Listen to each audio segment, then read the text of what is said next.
diferencia os chocaría?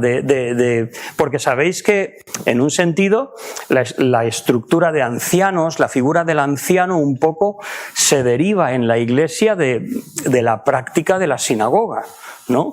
Incluso algunas formas del orden del culto, etcétera, etcétera. De hecho es que, bueno, habrían otras cosas, pero no me quiero enrollar. Pero, ¿qué notaríamos? ¿Qué veríamos diferente? ¿Alguien se atreve? ¿Diferente con una iglesia, te refieres? Claro, sí. Nosotros como cristianos creyentes del siglo XXI, acostumbrados a estar en nuestra congregación, ya que estamos hablando de cristología y la iglesia local, si entráramos en una sinagoga, ¿qué nos chocaría más?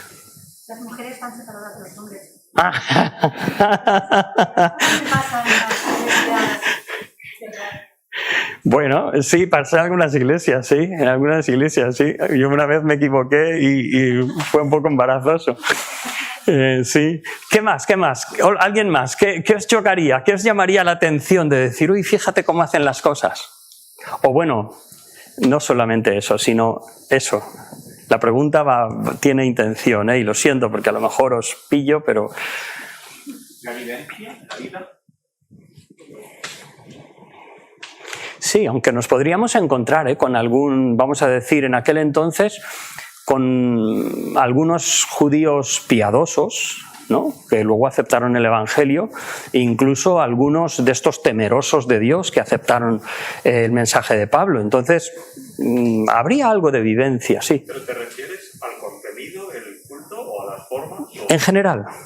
Ellos esperan un Mesías, nosotros ya lo tenemos. O sea, cuando yo voy al culto, cuando yo voy a adorar al Señor, voy, digamos, pensando en el pasado. Ellos van con una esperanza futura. No sé si te referías a eso. Sí, me refería a la presencia del Señor Jesucristo. Me refería a ¿qué sería entrar en un lugar donde el Señor prácticamente está ausente? ¿Cómo ha mencionado Alfredo el Mesías, ¿no? Entonces, fijaos que cuando Dios, el Padre, le revela a Pedro quién es la persona del Señor Jesús, ¿os acordáis? Mateo 16, que le dice, ¿y vosotros quién decís que soy? ¿Qué le dice Pedro? Tú eres el Cristo. O sea, esa figura suprema de el ungido de Dios, el Hijo del Dios viviente. Es curioso que en el Antiguo Testamento el término Mesías es un término raro. Lo encontramos, por ejemplo, Daniel capítulo 9, versículo 25 y 26, hablando del Mesías, que se le quitaría la vida al Mesías, pero es un título que no es tan común como una esperanza futura. Hay estudios que constatan que en toda la historia judía, hasta el 30 después de Cristo, hasta que el Señor Jesús tuvo su ministerio público, no tenemos evidencia que ningún judío viviera como el Mesías, que le reconocieran como si fuera el Mesías, excepto cuando vino el Señor y le reconocieron. Pedro confesó, tú eres el Cristo. Pero nadie antes. Tenemos comunidades interesantes como la comunidad del Qumran, pero no tenían una esperanza mesiánica. Tenían una idea de lo que era la piedad, de lo que era la aplicación o la justicia que se desprendía de la ley. Tenían una idea de la búsqueda de Dios, de oraciones, de vamos a llamar una espiritualidad, pero no tenían nada de un Mesías. Aún en el tiempo de la vida de Jesús no es un título demasiado usado. Sí, lo vemos en la mujer samaritana, lo vemos, como hemos dicho, en la confesión de Pedro. Pero sin embargo, como dicen estos pasajes que tenéis en los apuntes, la persona del Señor Jesucristo en el Nuevo Testamento es la base y el enfoque de todo el pensamiento. Jesús impacta todas las áreas de la teología, del pensamiento de Dios. Todo lo que es la salvación, los tiempos futuros, el cumplimiento de todas las cosas, por supuesto la eclesiología, incluso la perspectiva de Dios. A Dios lo conocemos por el Padre, como el Padre de nuestro Señor Jesucristo. Me parece un cambio, un paradigma absolutamente nuevo. En los evangelios, más de la mitad de los verbos que se utilizan son en referencia a hechos o palabras de Jesús. El Señor Jesucristo es el centro, es una revolución de pensamiento.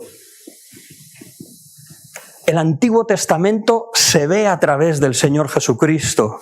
El Señor Jesucristo es el principio hermenéutico, a través del cual entendemos qué quiere decir el Antiguo Testamento. Incluso se mira al pueblo de Dios, su condición caída, necesitada, se mira a través de la persona del Señor Jesucristo. Esto tiene importancia, si cabe, un poquito más o resaltada pensando en la persona de Pablo. Pablo era un fariseo de fariseos, celoso de la ley, por encima de otros. Pablo, monoteísta, adorador de Jehová Dios del Antiguo Testamento, el Dios del pacto. Sin embargo, desde un principio de sus primeras epístolas, podríamos hablar Gálatas año 48, por ejemplo, 49, desde esas primeras epístolas tenemos el apóstol Pablo con una cristología clara de quién es el Señor Jesucristo. Y luego lo veremos, hablamos cronológicamente, no por el orden del canon, ¿no? Pero después de la epístola a los Gálatas, podríamos hablar de Primera, Segunda de Tesalonicenses, a lo mejor el mismo tiempo de los Evangelios. Luego el segundo viaje misionero, el tercer viaje misionero con Romanos, Corintios, el resto de epístolas, el Evangelio de Juan en el año 90, es la misma cristología, no hay una evolución. La persona del Señor Jesucristo es el eje, el centro del nuevo pacto, como no podría ser de otra manera. Ahora, quisiéramos tratar lo que es Jesucristo, su persona y lo que es la adoración. Y me gustaría ver tres cosas en este periodo de estudio. Primero, considerar el Evangelio de Juan. Decir que es un error pensar que solo el Evangelio de Juan expresa la deidad del Señor Jesucristo. No es cierto. La deidad del Señor Jesucristo, como diría B.B. Warfield, es como granos de arena dispersados por todo el Nuevo Testamento. Es como una playa donde no dependemos de un solo texto para demostrar por una preposición, por una cosita la deidad de Cristo, sino que es una verdad palpable y constante por el Nuevo Testamento. Pero el Evangelio de Juan, sin duda alguna, tiene un propósito más concreto. Ya he referido acerca de esa progresión de Nazaret puede salir algo bueno hasta Dios mío y Señor mío. De verdad, la próxima vez que leáis el Evangelio de Juan, tened esto en mente, el progreso de cómo se refieren a la persona del Señor Jesús, la revelación del propio Señor Jesús, capítulo 5, capítulo 8, capítulo 10, su confrontación con los líderes, cómo se va desgranando lo que es la expresión del Señor Jesús a la mujer samaritana. Tremendo. Pero sobre todo la declaración: Dios mío, Señor mío. Precioso. Entonces quisiéramos ver en el Evangelio de Juan, Juan escribiendo a la iglesia, porque para eso escribe él, pero ¿qué es o cómo quiso presentar la persona del Señor Jesús? ¿Qué matices, qué aspectos de su vida? ¿Por qué era importante para él que Jesús fuera Dios? ¿Es un artículo de fe y ya está? Ni mucho menos. En segundo lugar, lo que queremos ver es en el Evangelio de Pablo y en el libro de los Hechos, en el resto de los evangelios, los que llamaríamos sinópticos, los que son más narrativos, enfocados en el ministerio de Jesús en Galilea, veremos cómo ellos presentan esa deidad de Cristo. Y por último, lo que vamos a considerar son algunos pasajes explícitos donde se habla del Señor Jesucristo como gran Dios, por ejemplo, Romanos 9:5. Miraremos también otros pasajes y veremos un poco esa contundencia, esa perspectiva de nuestro Señor. Él es Dios. Entonces, ¿qué significa eso para la iglesia local? Pues que Dios se nos ha revelado en la persona del Señor Jesucristo.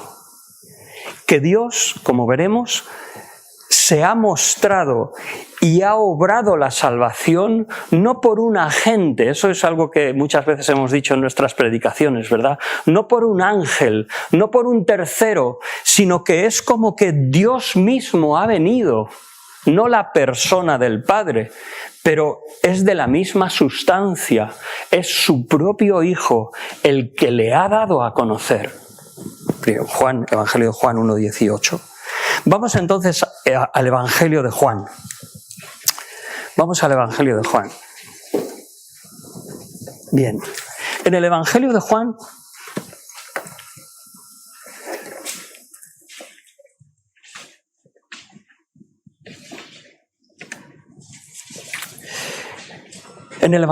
encontramos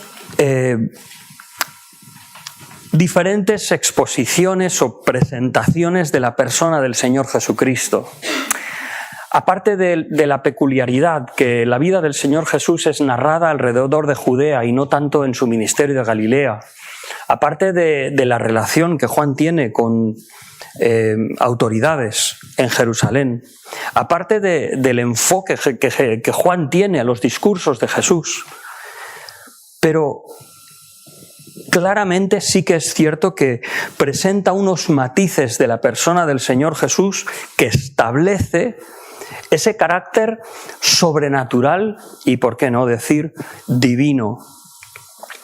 Entonces, tres cositas queremos ver del Evangelio de Juan.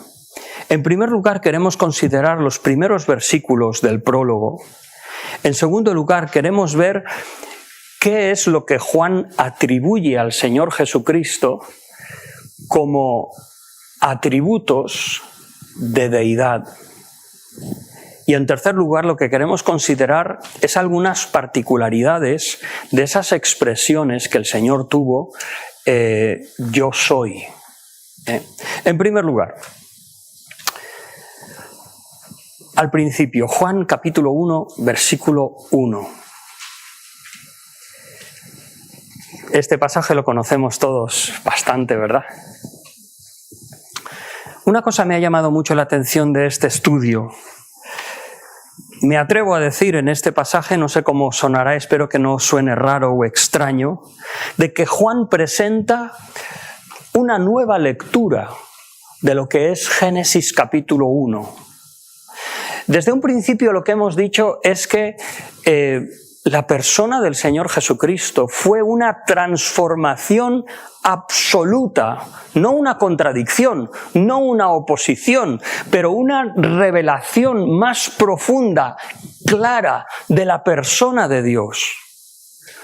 Entonces, Juan cuando escribe aludiendo a Génesis, no solamente por las tres primeras palabras, en el principio, que nos transportan a Génesis, pero luego nos hablará de la creación y nos hablará de la luz y tinieblas. ¿Acaso no es eso una referencia clara a Génesis? ¿Qué es lo que está haciendo entonces Juan? Juan está volviendo a leer Génesis, o vamos a decir, si me permitís, reinterpretando en este sentido positivo del término, está volviendo a leer Génesis, pero presentándonos una nueva dimensión de quién es Dios Y eso está directamente relacionado con lo que estamos viendo, la persona del Señor Jesús. En el principio era el Verbo. Y el Verbo era con Dios. Ningún judío se había extrañado de que alguien dijese, por ejemplo, que la palabra de Dios creara los cielos y la tierra. Salmo 33 dice que los cielos y la tierra fueron creados por su palabra, Dios con su palabra. Si creo recordar, Salmo 104 también lo expresa así. Es un concepto muy claro. Pero ¿qué novedad introduce el Evangelio de Juan? Es que, dice, todas las cosas por Él fueron hechas, por una persona. Pero curiosamente, el Verbo era con Dios. O sea, existe una diferencia, existe una personalidad propia en este personaje que Juan primeramente lo identifica como verbo, como logos, que algunos en latín a veces pensaba si no traducirlo como sermo, otra palabra pero, y por eso en algunas Biblias hay otros conceptos, otras palabras usadas aquí. Pero el verbo diferente estaba con Dios. Y ese verbo era Dios. Ese era el principio con Dios. Juan nos explica el plural de ese primer capítulo de Génesis. Y continúa diciendo, hablando del verbo, seguimos hablando del verbo en este prólogo, todas las cosas por Él fueron hechas. Si algo se atribuía a Dios en diferencia al mundo o al universo, era que Él era el creador y todo lo demás era creado. Hay una diferencia, no hay ningún panteísmo. Hay un claro concepto de que Dios es el Dios creador y el mundo es todo lo creado, incluyendo ángeles, tierra, cielos, todo. Pues aquí dice, todas las cosas por Él, por el Verbo, fueron hechas y sin Él nada de lo que ha sido hecho fue hecho. O sea, en esa distinción de lo que es Dios y lo que es la creación, el Verbo está en Dios. Y la cuestión, luego habla la luz, en las tinieblas resplandece, las tinieblas no prevalecieron contra ella. Pero en el versículo 14, aquel Verbo, estamos hablando de versículo 1, fue hecho carne. ¿Perdón? ¿Os extraña de que hubieran algunos herejes, lo siento y lo eran, pero que decían que Jesús solo aparentaba ser humano? Que Jesús solo aparentaba tener cuerpo humano, eran los docetistas, pero en realidad no era en carne. Pero para Juan era tan importante que dice, el que no confiesa que Jesucristo ha venido en carne, no es de Dios. Porque es necesario entender que vino en carne, pero el prólogo de Juan nos deja claro que ese verbo que se hizo carne existía en la eternidad y está en el lado de la creación de Dios. Entonces, fijaos cómo Juan está explicando la persona del Señor Jesucristo a la iglesia de su tiempo a través del Evangelio de Juan. En segundo lugar, los judíos, una de las cosas del Evangelio de Juan a veces, y sobre todo hablando del Logos, a veces se ha hablado si no, Juan estaba escribiendo consciente de los conceptos griegos acerca del Logos, la filosofía del tiempo, de no sé qué, no sé cuántos. No. ¿Para qué? ¿Por qué recurrir a eso? Si lo que encontramos en el Evangelio de Juan es un autor profundamente arraigado en el Antiguo Testamento, ¿Es que acaso la palabra, incluso la palabra de Dios, no es un término, un concepto suficientemente fundamental en el Antiguo Testamento como para que tengamos que recurrir al mundo griego? En absoluto. Entonces, lo que encontramos en el Evangelio de Juan y en otros evangelios es que, claro, desde el Antiguo Testamento y particularmente el judaísmo que se desarrolla antes de la venida del Señor Jesús, es un judaísmo que tiene una perspectiva de Dios, que desarrolla algunos énfasis acerca de cómo Dios es. Y entonces lo que hace Juan es tomar esos énfasis, esas características de Dios y dice, no, Jesucristo también. Por ejemplo, Dios se presenta en el Antiguo Testamento, Deuteronomio 32, 39. Vamos a abrir un momentito ahí, por favor. Es un pasaje precioso. Deuteronomio 32, 39. El Señor dice, fíjate qué declaración. Ved ahora que yo soy. No hay dioses conmigo. Yo hago morir. Y yo hago vivir, yo hiero y yo sano, y no hay quien pueda librar de mi mano. En Dios está la soberanía de la vida y de la muerte. Solo Dios es ese ser que tiene vida en sí mismo. Pues eso es lo que encontramos atribuido a la persona del Señor Jesucristo. Hay 3 confrontaciones del Señor Jesús donde Juan expresa estas atribuciones a la persona del Señor Jesús que trascienden una persona humana. Incluso los judíos, capítulo 5 dice, deseaban matarle. Capítulo 8, cogen piedras para apedrearle por primera vez. Capítulo 10, por segunda vez, cogen piedras otra vez para apedrearle. ¿Por qué? Porque se hacía igual a Dios con lo que pretendía. Y Juan dice, no, precisamente por eso, porque es verdad, Jesucristo es Dios, está en el nivel de su deidad. Por ejemplo, Juan capítulo 5, vamos a ir un momentito ahí. Vamos a leer un poquito de estos pasajes. Versículo 17. Los judíos, dice, procuraban matarle porque sanaba en día de reposo.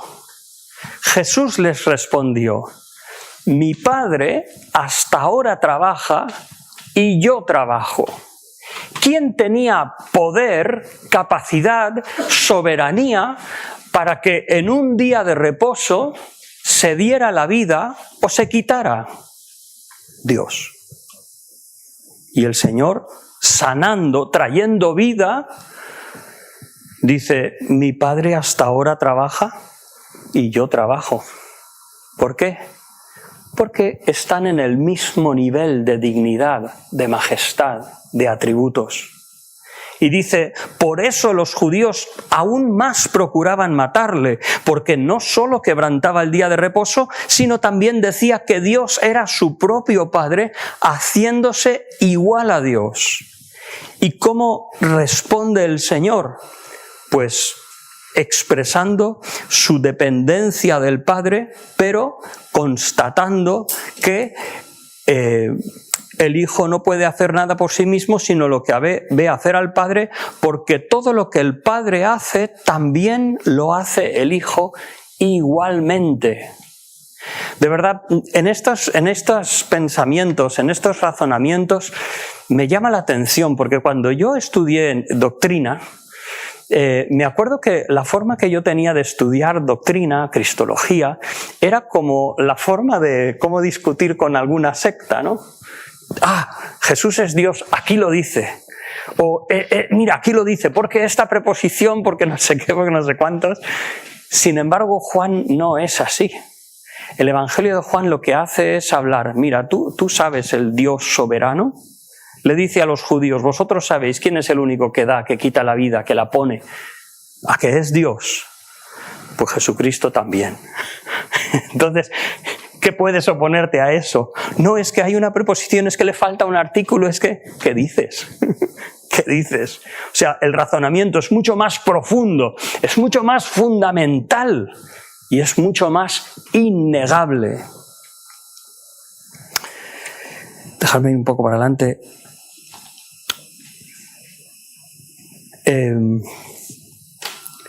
No solamente Jesús actúa como un agente de Dios, sino Él mismo tiene una soberanía divina que ha sido dada por el Padre y es plenamente suya. Versículo 21, porque como el Padre levanta a los muertos y les da vida, soberano sobre la vida y la muerte. Como el Padre lo hace, así también el Hijo a los que quiere. O sea, fijaos que expresa claramente la voluntad, el libre ejercicio del Hijo en dar la vida. ¿Puede hacerlo alguien que no sea Dios? No. Me parece precioso. Jesús comparte esa prerrogativa con el Padre. Y curiosamente, versículos 22 y 23, porque el Padre a nadie juzga, sino que todo el juicio dio al Hijo. ¿Quién tiene poder, soberanía para emitir juicios? Dios. El Hijo, pero Dios. Pero dice, para que todos honren al Hijo como honran al Padre. ¿Qué ser humano, simplemente humano, se atrevería a hacer esta declaración? A ver, que no, mira, como decía antes, hay algunas sectas que dicen, no, sí, Jesús es un Dios menor. ¿Se lo vas a explicar a un judío? ¿Que existen dioses menores? ¿Qué estamos hablando? Es una tontería. O sea, solo hay un Dios. Oye Israel, todos los días, no sé cuántas veces lo repetiría un judío, no sé cuántos lugares en su casa tendría escrito ese Shema. Oye Israel, Jehová tu Dios, Jehová uno es. Amarás a tu Dios con todo tu corazón, con toda tu alma, toda tu mente. Solo hay un Dios. No hay Dios fuera de mí, dijo el Señor, lo tuvo establecido. Primer mandamiento, no tendrás dioses ajenos delante de mí, no te postrarás ante ellos, ni te harás imagen siquiera de ellos. Por favor. Pero aquí dice, el Señor Jesús dice, para que todos honren al Hijo de la manera que honran al Padre. ¿Quién se atrevería a pedir honor para sí comparable a la medida de honor para el Padre? O sea, este pasaje nos presenta en el trasfondo, vamos a decir, contrario de la oposición de los líderes judíos, nos presenta de una manera preciosa la soberanía del Señor Jesucristo con una dignidad como Dios. Segundo pasaje, capítulo 8, donde tenemos, y bueno, dejarme entrar en algunas expresiones, sabía que esto me iba a pasar, pero eso, permitidme que, ya que tenéis los apuntes, puedo saltar y sé que podéis leerlo en otro momento y tener otros detalles.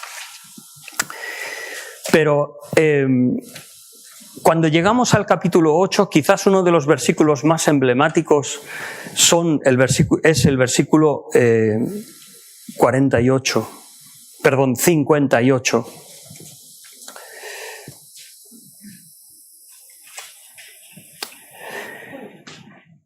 Dice, bueno, conocéis el contexto, ¿no? Versículo 53, los líderes judíos. ¿Acaso tú eres mayor que nuestro padre Abraham, el cual murió y los profetas murieron? ¿Quién te haces a ti mismo? Menuda pregunta, pues el Señor le respondió. Fíjate. Respondió Jesús, si me glorifico a mí mismo, mi gloria nada es. Mi Padre es el que me glorifica, el que vosotros decís que es vuestro Dios, pero no le conocéis, pero yo le conozco. Versículo 56, Abraham vuestro padre se gozó que había de ver mi día. Y dice, ¿aún no tienes 50 años y has visto a Abraham? Jesús les dijo, de cierto os digo, antes que Abraham fuese, yo soy. Ellos lo entendieron, porque tomaron por primera vez piedras para arrojárselas. ¿Por qué? Porque se estaba identificando con Dios. No solamente estaba diciendo que Él era preexistente, sino que estaba utilizando una expresión propia de Dios. Si bien hay 7 expresiones que vosotros conocéis, donde Jesús utiliza esta frase yo soy más un atributo, ¿no? Yo soy, ¿cómo es? Yo soy el agua de vida, yo soy el buen pastor, yo soy, en algún sitio de aquí lo tengo apuntado, a ver, ¿dónde estoy? Sí, todo eso. Pero fijaos el lado negativo. Cuando el Señor dice, yo soy la puerta de las ovejas, ¿qué dice también? El que no entra por mí es ladrón y salteador. ¿Quién es el dador de la salvación? En el Antiguo Testamento, como veréis en las notas, no tenemos tiempo, Deuteronomio, Isaías, capítulos 44 al 55. ¿Quién es el dador de la salvación? ¿Quién es el que concede la salvación? Es Jehová Dios. El Señor Jesús en el Nuevo Testamento dice, yo soy el buen pastor. Otros han venido que son ladrones y salteadores, pero yo soy el buen pastor que da su vida por las ovejas. Cuando dice el Señor yo soy el camino, la verdad y la vida, no es solamente una declaración positiva, sino dice nadie viene al Padre si no es por mí. O sea, yo soy soberanamente el dador de la vida. ¿Dónde le pone al Señor Jesús eso? Como Dios, en la categoría, la dignidad, la majestad de Dios. Y eso lo entendieron los líderes judíos, porque nadie puede dar salvación como Cristo la da. Bueno, se me está yendo mucho el tiempo. Capítulo 10. Por segunda vez, los judíos toman piedras para apedrearle. Veréis en los apuntes que hay una explicación de que si bien hay 7 veces que se encuentra la frase yo soy en el Nuevo Testamento, y algunas digamos que podrían ser no tan trascendentales, ¿no? Jesús caminando por el mar, se acerca a los discípulos de noche y le dicen quién es y él le dice yo soy. Y entonces dices, bueno, a lo mejor estaba identificando yo soy Jesús, etc. A lo mejor Pero hay otras veces en el Evangelio de Juan donde yo soy tiene una trascendencia mucho más profunda. Una la hemos visto cuando dice antes que Abraham fuese yo soy. Pero ¿qué diremos, por ejemplo, cuando el Señor Jesús fue arrestado? Y 3 veces dice yo soy, y 2 veces los soldados se caen hacia atrás. No podemos ignorar, otra vez viendo el desarrollo del Evangelio de Juan, que al final de su vida, aún enfrente de la cruz, pero aunque fuese a la cruz, ¿quién era? El Hijo de Dios. Era Dios mismo manifestado en carne. Otra cuestión, otra faceta que vemos en el Evangelio de Juan que nos habla de su deidad es cuando el Señor se identifica con el Padre. Y esa es la segunda vez que los fariseos toman piedras para apedrearle. Versículo 30. Otra vez Jesús les dice a los judíos: vosotros no creéis porque no sois de mis ovejas. Mis ovejas oyen mi voz, yo las conozco y me siguen. Yo les doy vida eterna, no perecerán jamás. Pero versículo 30. Yo y el Padre, uno somos. Entonces los judíos volvieron a tomar piedras para apedrearle. Jesús les respondió: muchas buenas obras os he mostrado de mi Padre, ¿por cuál de ellas me apedreáis? Le respondieron: por buena obra no, sino por blasfemia, porque tú siendo hombre te haces Dios. Ellos lo tenían muy claro. No era cuestión de un pequeño versículo aquí, de un pequeño versículo allá. En tiempos de 1500, no quiero enrollarme con la historia, pero a lo mejor vosotros sabéis el famoso versículo de 1 de Juan 5:7, de que si está, si no está, si los manuscritos, si no sé qué. A ver, yo respeto mucho los manuscritos, pero perdonadme esta expresión. ¿Qué importa? No dependemos de ese versículo para demostrar la deidad de Cristo. Yo creo que si el Señor lo ha permitido preservar ahí, yo creo que Dios ha preservado su palabra.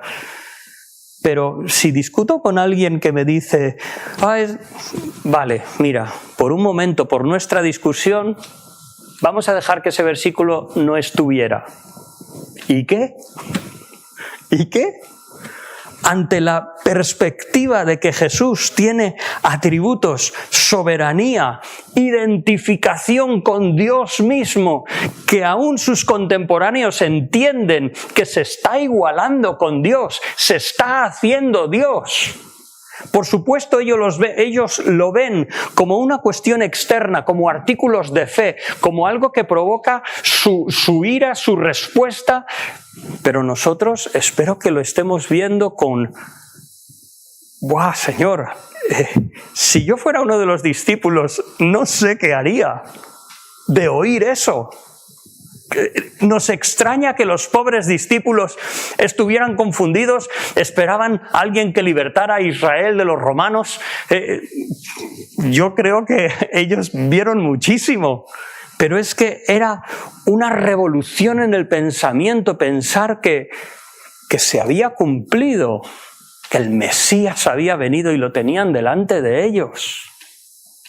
Espero que eso sea una realidad, que nuestra fe, nuestra vida de iglesia gira en torno al Señor Jesucristo, que esa visión de nuestro Señor domine nuestros corazones y nos transforme, nos ayude a adorar al Señor. Solo mencionar, no solamente Juan. Fijaos las diferentes maneras en que Pablo pone al Señor Jesucristo en el mismo plano que Dios. Cuando, por ejemplo, habla del reino de Dios, el reino de Cristo, el día de Dios, el día del Señor Jesucristo, la gracia de Dios, la gracia de Cristo, toda esta lista que tenéis aquí. En la oración se estimula a los creyentes a orar a Dios, se vincula a Dios con la persona de Jesús. Cristo es el poder y la sabiduría de Dios. Los creyentes le adoran en oración. Se manda en el nombre de Jesús. Se busca que ese nombre de Jesús sea glorificado en la vida de los creyentes. Podríamos hablar de Jesús como el Hijo de Dios, expresando esa relación única y suprema de identificación del Padre con el Hijo. Podríamos hablar de Señor, esto sería muy precioso, una identidad exaltada, Dios mismo, por supuesto, nada de eso de simplemente respeto. Pablo no hace distinción alguna entre ceos y curios. Dejarme ir, lo siento, me pasa siempre que me centro en el mensaje y me olvido de estos. A veces le pido a los que llevan. Pero bueno, aparte de eso, aparte de que Pablo, como hemos visto,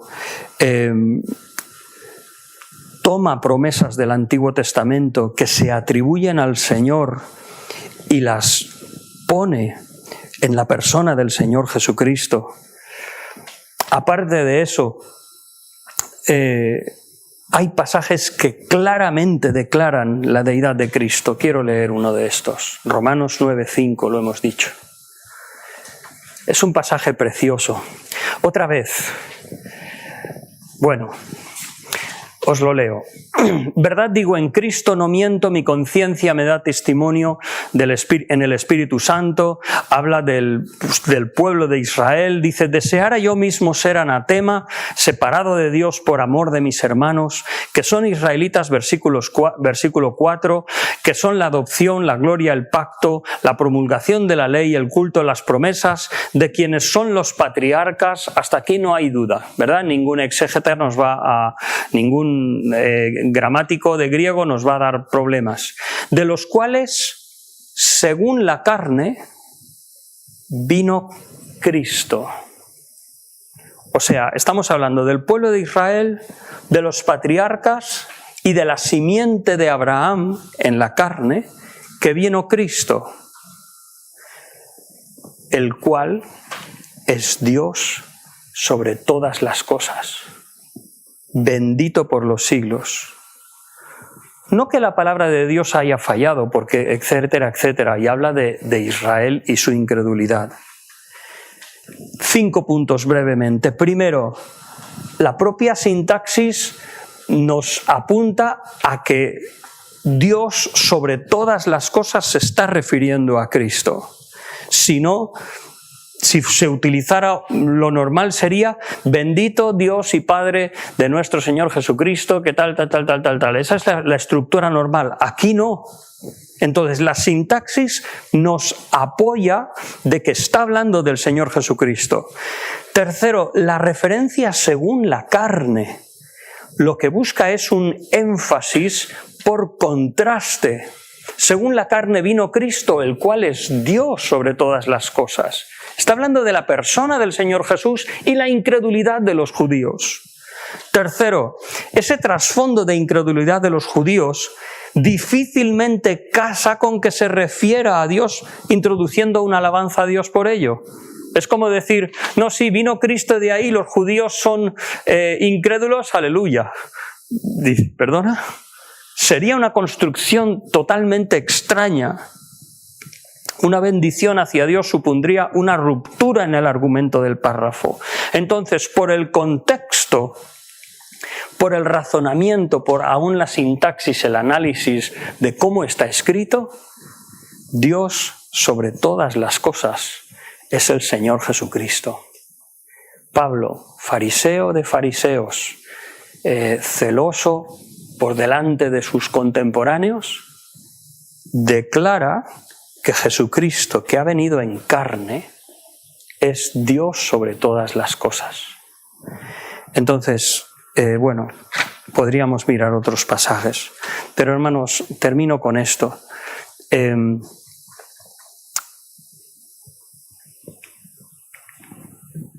Antiguo Testamento es precioso, revelado por Dios, nos da un concepto de la justicia admirable, nos da una revelación de las primeras cosas de Dios, su santidad, su soberanía, su capacidad de juicio.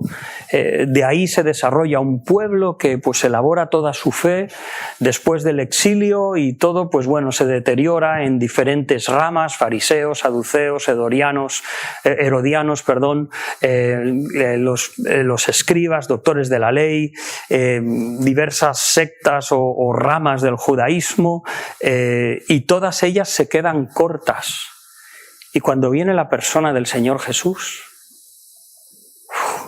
el concepto de quién es Dios se reformula para incluir a la persona que vino de la simiente de David, que fue encarnado del Señor Jesucristo.